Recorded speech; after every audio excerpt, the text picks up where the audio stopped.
always take your time and think about what it is you're being asked to do your research, make sure that you really should click on it. If something is supposed to come from the government, it should end in .gov and not .com. And you want to make sure you're looking in your emails or your texts and make sure there's no typos. The word greetings or ending something with kindly, those are usually the top ways of knowing that you're being scammed.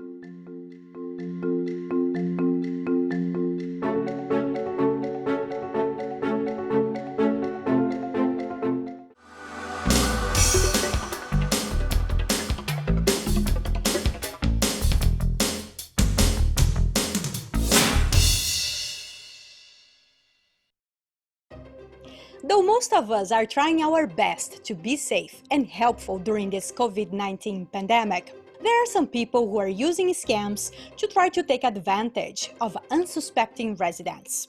With us now to talk about these scams is Tracy Razvani, an administrator for the Montgomery County Office of Consumer Protection. Tracy, thanks for joining us. Thank you for having me. What does the Office of Consumer Protection do for Montgomery County residents? We actually provide a lot of services to consumers and to businesses. And the best way to show you is if we can go to the website. And as you can see, our main page here is the place that has all of the resources that our consumers and our merchants need. The number one thing that I would point out is if folks have a problem or a dispute with any merchant in the county, or if the merchant is outside the county, you can file a complaint. Here is where you can go to seek advice on all sorts of consumer topics, this A to Z consumer advice. If consumers have any questions about resources available during the pandemic, it can be found here. And of course, near and dear to our hearts, you can find out about all the recent scams and alerts that we've placed about pandemic scams, coronavirus scams, census scams. You can find them here under the recent scams and alerts.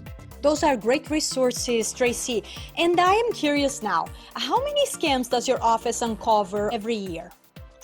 We get all sorts of inquiries and complaints. So consumers can contact us by phone, through social media, by email. They can even walk in when we were open, obviously not during the pandemic, and be able to ask all kinds of questions. But they can also file complaints. And so we handle thousands of cases and inquiries every year. And they don't have to be just about scams. They could just be problems with consumer to merchant transactions. Mm-hmm. And what are some of the different kinds of scams your office has seen since the beginning of the pandemic? We have seen three main types of scams. One has to do with the bogus products. That could be products that are supposed to handle, prevent, or cure the coronavirus and really doesn't do anything. Or perhaps products that don't exist, but merchants, unscrupulous merchants, are selling them. Or they may be selling products that you don't really need. WSSC has gone out of their way to point out that the water system is safe and you don't need to have expensive water filtration systems. The second type of scam has to do with phishing, smishing, robocalls, online scams and phone scams that are trying to sell you testing or masks or investment opportunities, charities, or it could be something as you might see on our scam bank that talks about contact tracing and it wants you to click here. And what it does is it ends up taking you to a place that you're going to download a virus.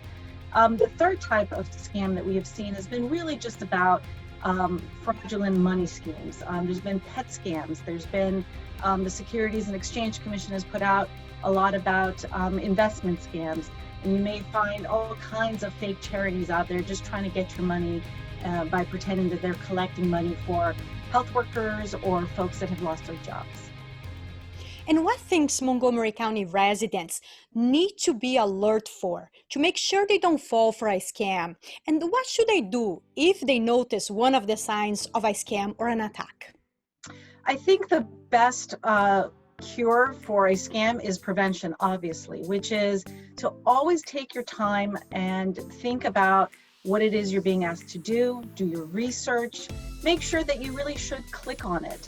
If something is supposed to come from the government, it should end in .gov and not .com. And you want to make sure you're looking in your emails or your texts and make sure there's no typos. The word greetings or ending something with kindly, those are usually the top ways of knowing that you're being scammed. And if you do spot a scam, by all means report it. Scams are severely underreported, and so it's really hard to find the scammers that way. And Tracy, how else can Montgomery County residents better arm themselves against cyber scams? Well, I think the best way to do that, as I said, is to just be vigilant. Do your research, come to our website. We have not only the A to Z advice, but we have newsletters. We also have our YouTube channel. If you can go to the YouTube channel, we have webinars on how to spot scams, romance scams or online scams, door-to-door even. So definitely find our YouTube playlist that has all of our webinars and spend some time and become a more savvy consumer and to then teach it forward to your friends and neighbors. And what final words of advice or info can you give to county residents? Know that the Office of Consumer Protection has been here for almost 50 years, and we have been here to help our residents with any kind of consumer questions or problems. And we're also here for the small businesses if they are finding themselves in a situation that they might be able to need some help in resolving a dispute with another small merchant. Never fail to get in touch with us, because if we can't help you, we may be able to refer you to someone who can. Tracy, this was very informative. Thanks again for joining us and giving such helpful information. Thank you for having me. This was great.